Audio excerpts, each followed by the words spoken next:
என் அன்பு மாணவர்களுக்கு வணக்கம். இது உங்கள் சரவணகுமார் சார். இன்னைக்கு கிளாஸில் நம்ம என்ன பார்க்க போகிறோம்னா 40022ங்கிற சப்ஜெக்ட் கோட் இன்ஜினியரிங் மேத்தமெட்டிக்ஸ் 2ங்கிற சப்ஜெக்ட் போர்டு எக்ஸாமில் வந்து நம்ம வந்து எவ்வளோ மார்க் எழுத போகிறோம், எந்தெந்த யூனிட்டில் வந்து கான்சன்ட்ரேட் பண்ணால் வந்து பார்த்திங்கன்னா நம்ம எவ்வளோ மார்க்ஸ் ஸ்கோர் பண்ணலாம், ஒரு பாஸ் பண்ணுறதுக்கு நம்ம எந்தெந்த யூனிட் படிக்கணும், அப்புறம் வந்து பார்த்திங்கன்னா 100 மார்க்ஸ் எழுதுகிற பார்த்திங்கன்னா 75 மார்க்ஸ்க்கு எப்படி கன்வெர்ட் பண்ணுறதுன்னு சொல்லி நீங்கள் கேட்டிருந்தீங்க. அதெல்லாம் நம்ம இந்த வீடியோவில் வந்து பார்க்க போகிறோம். வீடியோ வந்து ஸ்கிப் பண்ணாமல் முழுமையாக பாருங்கள், கண்டிப்பாக வந்து உங்களுக்கு யூஸ்ஃபுல்லாக இருக்கும். நான் காலேஜுக்கு போயிட்டு வந்து தான் உங்களுக்கு ஈவினிங் டைமில் தான் வந்து உங்களுக்கு இந்த வீடியோ எடுத்து வந்து இப்போ போடுறேன். நீங்கள் என்னென்னா மறக்காமல் வந்து இந்த வீடியோ வந்து பாருங்கள், உங்கள் நண்பர்களுக்கு அதை ஷேர் பண்ணி கொடுங்க. உங்களுக்கு ஹெல்ப் பண்ணுறதுக்காக தான் நான் இதை வந்து பண்ணிகிட்ருக்கிறேன். சரி வாங்க இன்றைக்கி கிளாஸ் பார்க்கலாம். இது வந்து டிப்ளமோ என் ஸ்கீமில் இருக்கக்கூடியது. இப்போ நம்ம எழுதுறது பார்த்தீங்கன்னா டோட்டல் வந்து 100 மார்க்ஸ் எழுத போகிறோம். ஃபஸ்ட்டு நம்ம எழுதுறது பார்ட் ஏல நம்மளுக்கு எவ்வளோ கேட்பாங்கன்னா 5 கொஸ்டின் கேட்பாங்க. சாய்ஸ் கிடையாது. இந்த பார்ட் ஏல இருக்கிறது பார்த்தீங்கன்னா 1 மார்க் கொஸ்டின், புரியுதுங்களா? இப்போ 5 × 1 வந்து பார்த்தீங்கன்னா 5 மார்க். இப்போ பார்ட் பின்னு வந்து பார்த்தீங்கன்னா 2 மார்க் கொஸ்டின், நம்ம 10 எழுத வேண்டியது வரும். 10 × 2 வந்து 20. இதுக்கு சாய்ஸ் இருக்கா இல்லையாங்கிறதெல்லாம் நான் பின்னாடி உங்களுக்கு சொல்கிறேன். பார்ட் சிங்கிறது பார்த்தீங்கன்னா நம்மளுக்கு என்ன வரும்னா 7 + 8 எவ்வளோ 7 மார்க் + 8 மார்க் சேர்ந்தது தான் 15 மார்க்கு. அப்போ வந்து என்ன 5 யூனிட் இருக்குது. நம்ம 5 × 15 எவ்வளவு 75 மார்க்ஸ். நம்ம மொத்தம் எவ்வளோ மார்க்குனா 100 மார்க்ஸ் எழுத போகிறோம். இதில் மெஜாரிட்டி வந்து பார்த்தீங்கன்னா ஜாஸ்தி மார்க் இருக்கிறது பார்த்தீங்கன்னா பார்ட் சி தான் வந்து பார்த்தீங்கன்னா ஜாஸ்தி மார்க் இருக்கிறது. அப்போ பார்ட் சி வந்து பார்த்தீங்கன்னா நம்ம ரொம்ப நல்லா கான்சன்ட்ரேட் பண்ணணும், சரிங்களா? இப்போ ஒரு கொஸ்டின் இன்ஜினியரிங் மேத்தமெட்டிக்ஸ் 2 பொறுத்தளவு என்னென்னா கொஸ்டின் எடுத்த உடனே இன்டெகிரேஷன் எல்லாம் இருக்குங்களா, நீங்கள் நிறைய ஸ்டூடெண்ட்ஸ் என்ன பண்ணுவாங்கன்னா ஒட்டுக்கு அப்படியே எல்லா கொஸ்டின்ஸும் அப்படி பார்த்துட்டு வரும்போது ரொம்ப கஷ்டமாக ஃபீல் பண்ணுவாங்க. அவங்களுக்காக இன்றைக்கி நான் ஹிண்ட் சொல்லி தரேன். நீங்கள் இதுபடி நீங்கள் அந்த கொஸ்டின் பேப்பரை நீங்கள் இப்படி ரீட் பண்ணிங்கன்னா உங்களுக்கு வந்து இந்த கஷ்டம் வந்து உங்களுக்கு தெரியாது. அந்த கொஸ்டின் பேப்பர் பார்த்தோன்னா ரொம்ப கஷ்டமாக தெரியாது. இப்போ பாருங்கள் பார்ட் ஏல என்ன சொல்லியிருக்குன்னு பாருங்கள்.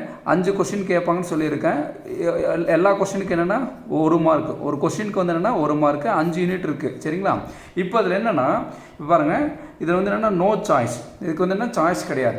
இப்போ கொஸ்டின் நம்பர்னு கொடுத்துருக்கேன். உங்களுக்கு புரியுறதுக்காக இப்படி கொடுத்துருக்கேன். சப்போஸ் எக்ஸாமில் வந்து இந்த மாதிரி தான் கேட்பாங்க. ஒரு சில டைம் தான் கொஞ்சம் மாறும். இப்போ வந்து பார்த்தீங்கன்னா ஃபஸ்ட்டு கொஸ்டின் வந்து ஃபஸ்ட் யூனிட்லேருந்து வரும், second question second unit, third question வந்து தேர்ட் யூனிட்லேருந்து வரும், ஃபோர்த்து கொஸ்டின் ஃபோர்த் யூனிட்லேருந்து வரும், ஃபிஃப்த்து கொஸ்டின் ஃபிஃப்த் யூனிட்லேருந்து வரும். அப்போ 5 யூனிட்லேருந்து 5 கொஸ்டின் வரும். ஒவ்வொரு யூனிட்லேருந்து ஒவ்வொரு கொஸ்டின் வரும். அப்போ நம்மளுக்கு என்ன 5 கொஸ்டின் எழுத போகிறோம். ஒரு கொஸ்டினுக்கு என்ன 1 மார்க்கு. அப்போ மொத்தம் எவ்வளோ மார்க்கு 5 மார்க்கு. இதுக்கு சாய்ஸ் இருக்கா? சாய்ஸ் வந்து கிடையாது. இப்போ நீங்கள் வந்து எந்த யூனிட்டை நீங்கள் செலக்ட் பண்ணி படிக்கிறீங்களோ அந்த நம்பருக்கு நேரம் பாருங்கள், அவ்வளோதான். இப்போ ஃபஸ்ட் யூனிட் படிக்கிறீங்கன்னா 1ஆம் நம்பரில் நீங்கள் படித்த கொஸ்டின் இருக்கான்னு பாருங்கள். 2வது யூனிட் படிக்கிறீங்கன்னா 2வது யூனிட்டில் வந்து நீங்கள் படித்த கொஸ்டின் இருக்கான்னு பாருங்கள். இப்போ 4th யூனிட் படிச்சிருக்கீங்கன்னா இப்போ வந்து 3 யூனிட் தான் படிச்சிருக்கீங்க, 1 to 4னா இப்போ 1ஆம் நம்பரில் பாருங்கள் நீங்கள் படித்த கொஸ்டின் இருக்கான்னு, அடுத்து 2ஆம் நம்பரில், அடுத்து வந்து 4ஆம் நம்பரில். இப்படி நீங்கள் கண்டுபிடிச்சிங்கன்னா நீங்கள் படித்த கொஸ்டின் இருக்கா இல்லையாங்கிறத நீங்கள் வந்து கண்டுபிடிச்சிடலாம். மேக்ஸிமம் இந்த மாதிரி தான் வருது. ஒரு சில டைம் தான் வந்து நம்பர் மாதிரி வரும். பட் வந்து என்னென்னா மெஜாரிட்டி டைம் இப்படி தான் கேட்பாங்க, சரிங்களா? அப்போது எந்த கொஸ்டின் நம்பர் பாருங்கள். இப்போ 5வது கொஸ்டின் வந்து 5வது யூனிட்டில் தான் வரும். இதுதான் வந்து பார்த்தீங்கன்னா பார்ட் ஏக்கு உண்டான மெத்தட். அடுத்து நம்ம பார்ட் பிக்கு பார்க்கலாம். பார்ட் பிக்கு வந்து நம்மளுக்கு வந்து என்ன சாய்ஸ் இருக்குது. இதுலேயும் பார்த்தீங்கன்னா நான் கொஸ்டின் நம்பர் கொடுத்துருக்கேன் உங்களுக்கு ஈஸியாக கண்டுபிடிக்கிறதுக்காக. ஏன்னா மேக்ஸ் பொறுத்தளவு என்னென்னா கொஸ்டினை வந்து கரெக்டாக நீங்கள் எந்த யூனிட்னு சொல்லி நீங்கள் கண்டுபிடிச்சிங்கன்னா தான் உங்களுக்கு என்ன எழுதுறது கொஞ்சம் ஈஸியாக இருக்கும், சரிங்களா? இப்போ கொஸ்டின் நம்பர் 6, 7, 8 வந்து பார்த்தீங்கன்னா யூனிட் 1லேருந்து கேட்கலாம். 6, 7, 8 வந்து என்ன யூனிட் 1. இப்போ அவங்க 5ஆம் நம்பரில் முடிஞ்சிருக்கு. 6, 7, 8ங்கிறது 3 கொஸ்டின். அதாவது ஒரு யூனிட்டிலிருந்து நம்மளுக்கு எவ்வளோ கொஸ்டின் வரும்னா 3 2 மார்க்ஸ் கொஸ்டின் வரும். ஒரு யூனிட்லேருந்து எவ்வளவு 2 மார்க்ஸ் கொஸ்டின்ஸ் வரும், 3 2 மார்க்ஸ் கொஸ்டின் வரும். அப்போ நம்மளுக்கு என்ன 5 யூனிட்லேருந்து எத்தனை கொஸ்டின் வரப்போது? ஒரு யூனிட்டில் இருக்கிறது 3 கொஸ்டின்னா 5 யூனிட்லேருந்து பார்த்தீங்கன்னா 3 கொஸ்டின் போட்டால் எவ்வளவு 15 கொஸ்டின் நம்மளுக்கு கிடைக்கும்.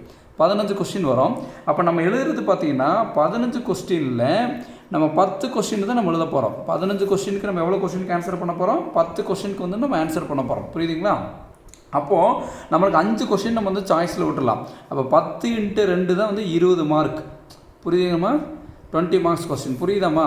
அப்போ என்னென்னா 15 கொஸ்டின் இருக்குது. 15ல் நீங்கள் என்னென்னா 10 கொஸ்டினுக்கு தான் நீங்கள் வந்து ஆன்சர் பண்ண வேண்டியது இருக்குது. அப்போது 3 யூனிட் படிச்சிங்கனாலே உங்களுக்கு எவ்வளோ 9 2 மார்க்ஸ் ஆகிடும். இப்போது 6, 7, 8 ஃபஸ்ட் யூனிட் வந்து பார்த்தீங்கன்னா 6, 7, 8ங்கிற இந்த கொஸ்டின் நம்பரில் தான் இருக்கும். நான் சொல்கிறது வந்து பார்த்தீங்கன்னா மேக்ஸிமம் இந்த மாதிரி கேட்டுருவாங்க. ஒரு சில டைம் வேணால் உங்களுக்கு வந்து என்ன இந்த இருக்கக்கூடிய நம்பர் வந்து சஃபல் பண்ணி கேட்கலாம். ஆனால் மெஜாரிட்டி டைம் இப்படி கேட்டுருவாங்க. உங்களுக்கு ஈஸியாக கண்டுபிடிக்கிறதுக்காக அதை சொல்லிட்டு இருக்கேன். அப்போ செகண்ட் யூனிட் பார்த்தீங்கன்னா நம்பர் எதில் பார்க்கணும்? 9, 10, 11 இருக்கான்னு சொல்லி நம்ம பார்க்கணும். இப்போ தேர்ட் யூனிட் கொஸ்டின் அதே மாதிரி 12, 13, 14.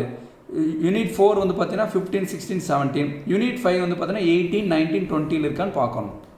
இப்போ நீங்கள் 3 யூனிட் தான் படிச்சிருக்கீங்க, 1, 2, 4 படிச்சிருக்கீங்கன்னா 1வது கொஸ்டின் பார்த்தீங்கன்னா யூனிட் 1 பார்த்தீங்கன்னா 6, 7, 8 இருக்கா, யூனிட் 2 வந்து 9, 10, 11 இருக்கான்னு இப்படி தேடி பார்க்கணும். இதுக்குள்ளே தான் நீங்கள் படித்த கொஸ்டின்ஸ் இருக்கணும் கண்டிப்பாக. அடுத்து யூனிட் 4 பார்த்தீங்கன்னா 15, 16, 17 இருக்கான்னு சொல்லி நம்ம வந்து பார்க்கணும். சரியாம்மா?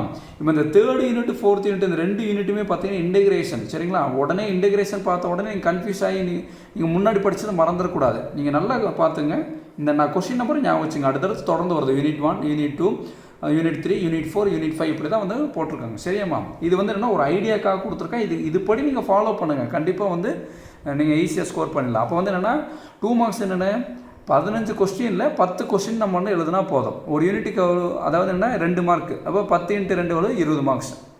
அடுத்து பார்ட் சி வரலாம். பார்ட் சி வந்து பார்த்தீங்கன்னா எய்தர் ஆர் டைப். நம்மளுக்கு எவ்வளோ கேட்பாங்கன்னா 7 + 8 சொன்னால் இல்லையா, அது எப்படின்னு சொல்லி பார்க்கலாம். அதே மாதிரி 20 நம்பரில் முடியுதா, 21, 22, 23, 24, 25. இப்போ வந்து 25 கொஸ்டின், 25 தான் கொஸ்டின் நம்பர் 25ஓட முடிஞ்சிடும். 21ங்கிறது பார்த்தீங்கன்னா ஃபஸ்ட் யூனிட்லேருந்து கேட்பாங்க. கொஸ்டின் நம்பர் ஞாபகம் வச்சுங்க. 22 வந்து யூனிட் 2லேருந்து கேட்பாங்க. 23ங்கிறது யூனிட் 3, 24 வந்து யூனிட் 4, 25 வந்து பார்த்தீங்கன்னா யூனிட் 5. இப்போ அதில் இந்த யூனிட் 3, யூனிட் 4 வந்து பார்த்தீங்கன்னா இன்டெகிரேஷன். சரிங்களா? இப்போ இந்த இன்டெகிரேஷன் வந்து பார்த்தீங்கன்னா நான் முதலே சொல்லியிருக்கேன், வந்து டைரெக்டாக வந்து 15 மார்க்ஸ் கேட்க மாட்டாங்க. அதாவது 7 + 8ன்னு கேட்க மாட்டாங்க, 4 + 4 தான் சொல்லி கேட்பான்னு சொல்லியிருக்கேன். அது பின்னாடி பார்க்கலாம். இப்போ 21ல் பார்த்தீங்கன்னா சார் எய்தர் ஆர் டைப்புன்னு சொன்னீங்க சார், அது எப்படி சார் இருக்குன்னு கேட்டிங்கன்னா கொஸ்டின் வந்து இப்படி தான் கேட்டிருப்பாங்க. 21ல் ஏல ஃபஸ்ட்டு சப்டிவிஷன், செகண்ட் சப்டிவிஷன். நம்ம எதுக்கு வேணால் 7 மார்க் 8 மார்க்னு வச்சுக்கலாம். ஒரு எக்ஸாம்பிளுக்கு வந்து நான் இது 7 மார்க் இது 8 மார்க்னு வச்சுருக்கணும் வைங்களேன். அப்போ வந்து என்ன 21ல் ஏல வந்து பார்த்தீங்கன்னா first subdivision 7 mark, second subdivision 8 மார்க்னு வச்சுருக்கேன். அதே மாதிரி 21பியில் வந்து பார்த்தீங்கன்னா ஃபஸ்ட் சப்டிவிஷன் 7 மார்க், இது 8 மார்க். அப்போ இதை தான் வந்து என்னென்னா நம்ம என்ன சொல்கிறோம் 15 மார்க்னு சொல்கிறோம். புரியுதுங்களா? 21ஏல வந்து 15 மார்க், 21பியில் வந்து 15 மார்க் இருக்குது. இப்போது இதில் நம்ம என்ன பண்ணோம்னா, ஒன்று ஏ கொஸ்டின் செலக்ட் பண்ணோன்னா ஏல இருக்கக்கூடிய 1, 2 இந்த 2 தான் எழுதணும். புரியுதுங்களா? நீங்கள் பியை செலக்ட் பண்ணிங்கன்னா பியில் இருக்கக்கூடிய 1, 2 இந்த 2 கொஸ்டின் தான் நீங்கள் எழுதணும். இல்லை சார் நான் ஏல வந்து எனக்கு வந்து இந்த செகண்ட் கொஸ்டின் தெரியுது, பியில் நான் இப்படி ஃபஸ்ட் கொஸ்டின் தெரியுது, இப்படி நான் எழுதலாமான்னு கேட்டால் நீங்கள் இப்படி எழுதக்கூடாது. எய்தர் ஆர் டைப்புன்னு என்னென்னா, ஒன்று ஏயை சூஸ் பண்ணி இந்த 2 கொஸ்டின் எழுதணும், இல்லைன்னா இந்த பியை சூஸ் பண்ணி இந்த 2 கொஸ்டின் எழுதணும். இதுதான் வந்து எய்தர் ஆர் டைப். அதனால தான் பாருங்க அல்லதுன்னு கொடுத்துருக்காங்க. புரியுதுங்களாமா? அப்போ ஒன்றா 21ஏ செலக்ட் பண்ணிங்கன்னா ஏல இருக்கக்கூடிய சப்டிவிஷனில் 1, 2 இந்த 2 தான் நீங்கள் எழுதணும். பியை செலக்ட் பண்ணால் பியில் இருக்கிற 1, 2 இந்த 2 தான் எழுதணும். ஏல 1 எழுதி பியில் 1 எழுதி அப்படி எழுதக்கூடாது. இதுதான் வந்து பார்த்தீங்கன்னா 15 மார்க் கொஸ்டின். அப்போ வந்து என்ன ஒரு யூனிட்டுக்கு வந்து 15 மார்க். அப்போ 5 யூனிட்டுக்கு வந்து 15 மார்க் போடும்போது 75 மார்க் ஆயிடுச்சு. புரியுதாம்மா? இப்போது நல்லா கவனிச்சுங்க. இந்த 21, 22, 25 அதாவது யூனிட் 1, யூனிட் 2, யூனிட் 5க்கு எல்லாமே டைரெக்டாக வந்து இந்த மாதிரி மெத்தடில் கேட்டுருவாங்க. 7 + 8 இந்த இதில் கேட்டுருவாங்க. ஆனால் இந்த 23, 24 கொஸ்டின் இருக்குது பார்த்தீங்களா, இந்த இன்டெகிரேஷன் இது வந்து நம்ம வந்து என்னென்னா 8 மார்க் கொஸ்டின் 4 + 4 இப்படி பிரித்து கேட்பாங்க. இங்கே பாருங்களேன், எழுதி காமிச்சிருக்கேன் பாருங்கள். இப்போ 23ஏன்னு இருக்குது பாருங்களேன், இதில் ஃபஸ்ட்டு சப்டிவிஷனில் 2 அப்படி பிரிச்சிருக்காங்க பாருங்கள். அப்போ இது என்ன ஆகிடும், இது 3 மார்க்காக இருக்கும், இது வந்து 4 மார்க்காக இருக்கும். அப்போ செகண்ட் சப்டிவிஷன் பார்த்தீங்கன்னா இது 4 மார்க், இது 4 மார்க். இப்போ 3 + 4ன்னு எழுதுனா தான் நம்மளுக்கு இங்கே எவ்வளோ மார்க் வரும், இங்கே 8 மார்க், இங்கே 4 + 4 வந்து 3 + 4 இங்கே 7 மார்க், 4 + 4 வந்து 8 மார்க். அப்போ இதுதான் வந்து 15 மார்க். இங்கே பாருங்கள் பிரித்து தான் இப்படி கேட்பாங்க. அதே மாதிரி தான் இங்கேயும் நமக்கு வந்து என்னென்னா பியில் வந்து இது ஒரு 3 மார்க், இது வந்து 4 மார்க். அப்போ இது வந்து என்னென்னா 4 மார்க், இது 4 மார்க்னு எடுத்துட்டோம்னா இங்கே 3 + 4 என்ன, இது 7 மார்க்ஸ், இது வந்து என்ன 8 மார்க்ஸ். அப்போ வந்து என்னென்னா இதுதான் வந்து நம்மளுக்கு 15 மார்க்ஸ். அப்போது இன்டெகிரேஷன் பொறுத்தளவு 23, 24 வந்து பார்த்தீங்கன்னா இப்படி தான் வந்து என்னென்னா உங்களுக்கு வந்து பிரித்து கேட்பாங்க. நீங்கள் ஸ்டூடெண்ட்ஸ் இதை பார்க்கும்போது நீங்கள் வந்து கன்ஃபியூஸ் ஆகிடுங்க. நீங்கள் என்னென்னா ஏயை செலக்ட் பண்ணால் ஏல செலக்ட் பண்ணி இந்த 2 எழுதணும், இல்லைன்னா பிஏ செலக்ட் பண்ணி இந்த இது எழுதணும். அப்போ இன்டெகிரேஷன் பொறுத்தளவு பார்த்தீங்கன்னா இப்படி தான் வந்து உங்களுக்கு பிரித்து கேட்பாங்க. நாளைக்கு எக்ஸாம்பிளும் இந்த மாதிரி தான் உங்களுக்கு பிரித்து கேட்பாங்க. நீங்கள் ஃபஸ்ட் எடுத்தோன்னு பார்த்தீங்கன்னா இந்த ஃபஸ்ட் யூனிட், செகண்ட் யூனிட், இந்த 4th யூனிட்டில் வந்து integration by parts method, Bernoulli's மெத்தட்லாம் சொல்லியிருப்பேன். நீங்கள் integration by parts method, Bernoulli's மெத்தட்லாம் நம்ம எங்கே நீங்கள் பார்க்கணும், 24ல் தான் நீங்கள் செக் பண்ணணும். 21ல் ஃபஸ்ட் யூனிட் கேட்டுருவாங்க, 22ல் செகண்ட் யூனிட் கேட்டுருவாங்க. 24ல் தான் நீங்கள் என்ன பண்ணணும், இந்த மாதிரி இருக்குமா 23ல் ஏபின்னு இருக்குமா, அந்த மாதிரி 24ல் ஏபியில் தான் நீங்கள் வந்து செக் பண்ணி பார்க்கணும். நம்ம பார்த்த integration by parts method, integration by parts மெத்தட்னா லாக் சம் 5 சம் சொல்லியிருக்கோம் பார்த்தீங்களா, log x, x log x, x square log x, x cube log x, x power n log x வந்திருக்கான்னு பார்க்கணும். வந்திருந்ததுன்னா அது எல்லாமே பார்த்தீங்கன்னா இன்டெகிரேஷன் பை பார்ட்ஸ் மெத்தடில் போடணும், பகுதி முறையில் தொகையிடல. லாக் சம் தவிர வேறு எது வந்தாலும் சரி, sin x cos x e power x இதெல்லாம் வந்தானே என்னென்னா என்ன பெர்னாலிஸ் மெத்தடில் வந்து நம்ம வந்து சால்வ் பண்ணணும். சரிங்களா? அது எங்கே பார்க்கணும், 24ல் பார்க்கணும். 24A அல்லது பியில் வந்து உங்களுக்கு வரும். சரிங்களாம்மா? அதில் நீங்கள் பார்க்கணும். நீங்கள் பார்த்தீங்கன்னா தான் நீங்கள் எழுத முடியும். அடுத்து வந்து பார்த்தீங்கன்னா இப்போ இதுதான் வந்து என்னென்னா இதில் வந்து என்னென்னா எய்தரார் டைப். சரி, இப்போ 3 யூனிட் மட்டும் நம்ம படிக்கிறீங்க. இப்போ 3 யூனிட் மட்டும் நீங்கள் தரவாக படிக்கிறீங்கன்னா எவ்வளோ மார்க்ஸ் வாங்கலாம்னு பார்க்கலாம். இப்போ பார்ட் ஏன்னு எடுக்கும்போது 3 யூனிட் படிக்கும்போது 3 மார்க், 3 × 1 வந்து 3 மார்க்ஸ் உங்களுக்கு வரும். ஏன்னா ஒவ்வொரு யூனிட்லேருந்து 1 மார்க்கு. இப்போ பார்ட் பியில் வந்து பார்த்தீங்கன்னா 3 யூனிட் படிக்கிறீங்க. ஒரு யூனிட்லேருந்து நம்மளுக்கு எவ்வளோ மார்க்ஸ் கொஸ்டின் வரும்னு சொல்லியிருக்கேன். ஒரு யூனிட்லேருந்து நம்மளுக்கு எவ்வளோ மார்க்கு, 3 கொஸ்டின் வரும். அப்போ அதே மாதிரி 3 யூனிட் இருக்கும்போது நம்மளுக்கு எவ்வளோ ஆகும், 9 கொஸ்டின் வருமா? எவ்வளோ கொஸ்டின் வரும்? 9 கொஸ்டின் வருமா? இப்போ இந்த 9 கொஸ்டின் இருக்குமா? இப்போ இந்த 9 கொஸ்டின் நம்மளுக்கு எவ்வளோ வரும்? இப்போ வந்து பார்த்தீங்கன்னா பார்ட் ஏ வந்து பார்த்தீங்கன்னா 3 × 1 3 மார்க்கு. இப்போ 9 கொஸ்டின் வந்து எவ்வளோ மார்க், 2 மார்க் கொஸ்டின். அப்போ 9 எவ்வளவு, 18 மார்க். அடுத்து இது வந்து என்ன, பார்ட் ஏ. உங்களுக்கு ஒரு ஐடியாக்காக சொல்கிறேன். இது பார்ட் ஏ, இது வந்து என்ன, பார்ட் பி. அடுத்து பார்த்தீங்கன்னா பார்ட் சி பார்த்தீங்கன்னா 3 யூனிட் × 15 மார்க். எவ்வளவு, 45 மார்க் ஆச்சு. எவ்வளோ ஆச்சு, 45 மார்க். அப்போ இது எல்லாத்தையும் ஆட் பண்ணிங்கன்னா 66 மார்க்ஸ். மொத்தம் 3 யூனிட்டை மட்டும் நீங்கள் நல்லா தரவாக படிச்சிங்கன்னா 66 மார்க்ஸ் வரும் உங்களுக்கு. 66 மார்க்ஸ் வரும். இப்போ இதில் நான் எவ்வளோ எடுத்தா சார் பாஸு அப்படின்னு கேட்டிங்கன்னா, நீங்கள் 100க்கு 40 எடுத்தால் தான் நீங்கள் பாஸ். 100க்கு நீங்கள் எவ்வளோ எடுக்கணும், 40 மார்க்ஸ் எடுத்தால் தான் பாஸு. இது வந்து என்னென்னா இன்டர்னல் மார்க்ஸ் இல்லாமல் நீங்கள் 100 மார்க்குக்கு நீங்கள் எக்ஸாம் எழுத போகிறீங்க. 100க்கு நீங்கள் 40 எடுத்தால் தான் பாஸு. இந்த 100க்கு 40 மார்க் வாங்கணும். இதை வந்து 75 மார்க்கு கன்வெர்ட் பண்ணுவாங்க. இது 75 மார்க் கன்வெர்ட் பண்ணும்போது நீங்கள் 75க்கு வந்து நீங்கள் 30 வாங்கியிருந்தால் தான் நீங்கள் பாஸ் ஆக முடியும். அது எப்படி சார் கன்வெர்ட் பண்ணுறதுன்னு கேட்டிருந்தீங்க, அதை பார்க்கலாம். இங்கே பாருங்கள், இப்போ 100க்கு 40 வாங்கியிருக்கீங்கன்னு வைங்களேன். இப்போ ஃபஸ்ட்டு என்னென்னா 40, இது என்ன இருக்குது, டிவைடட் பை 100.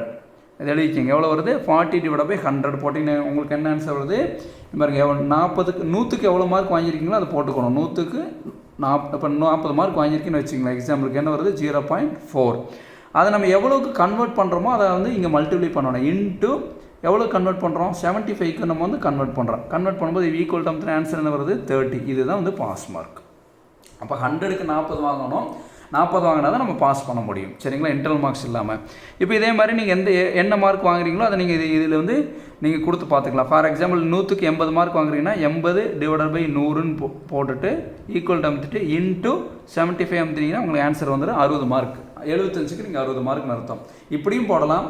அல்லது என்னென்னா டைரெக்டாகவே வந்து பார்த்தீங்கன்னா இப்போ இங்கே சரி நீங்கள் டைரெக்டாகவே என்ன பண்ணலான்னா, இப்போ 40 / 100 இருக்குது பார்த்தீங்களா? இப்போ 40 / 100ன்னு போடுறீங்க. இதில் டைரெக்டாகவே என்னென்னா 100க்கு எவ்வளோ மார்க்கு, 40 மார்க்கு. அப்போ 40 × 0.75 போட்டிங்கனாலே உங்களுக்கு ஆன்சர் வந்து டைரெக்டாக கிடச்சிரும். சரிங்களா? இப்போ நீங்கள் இந்த மெத்தடை நீங்கள் ஃபாலோ பண்ணிங்க. எவ்வளோ 100க்கு எவ்வளோ மார்க் வாங்கிங்களோ அதை டிவைட் பண்ணிவிட்டு 75ஆல் மல்டிப்ளை பண்ணிங்கன்னா உங்களுக்கு வந்து ஆன்சர் கிடச்சிரும். புரியாமல் இப்போ 100க்கு எவ்வளோ மார்க் வாங்குறீங்களோ அதை டிவைட் பண்ணிவிட்டு எவ்வளவு கன்வெர்ட் பண்ணணுமோ அதை இங்கே போடணும். சரிங்களா? இது ஞாபகம் வச்சுங்க. ஓகேவா? அப்போ வந்து என்னென்னா 3 யூனிட் மட்டும் படிச்சிங்கன்னா நீங்கள் வந்து 66 மார்க் வாங்கிடுவீங்க. 66 நம்மளுக்கு தேவை எவ்வளவு, 40 மார்க். ஒரு சின்ன மிஸ்டேக்ஸ் நீங்கள் பண்ணியிருந்தாலும் கூட ஈஸியாக வந்து 40 மார்க் வாங்கிடலாம். ஆனால் 3 யூனிட்டு வந்து ரொம்ப நீங்கள் நல்லா தரவாக படிக்கணும். சரிங்களா? உங்களுக்கு ஹெல்ப் பண்ணுறதுக்காக தான் இந்த வீடியோ போட்டுட்ருக்கேன். இந்த வீடியோ உங்களுக்கு பிடிச்சிருந்தா லைக் பண்ணுங்கள், ஷேர் பண்ணுங்கள். உங்கள் நண்பர்களுக்கு மறக்காமல் ஷேர் பண்ணுங்கள். Thank you students.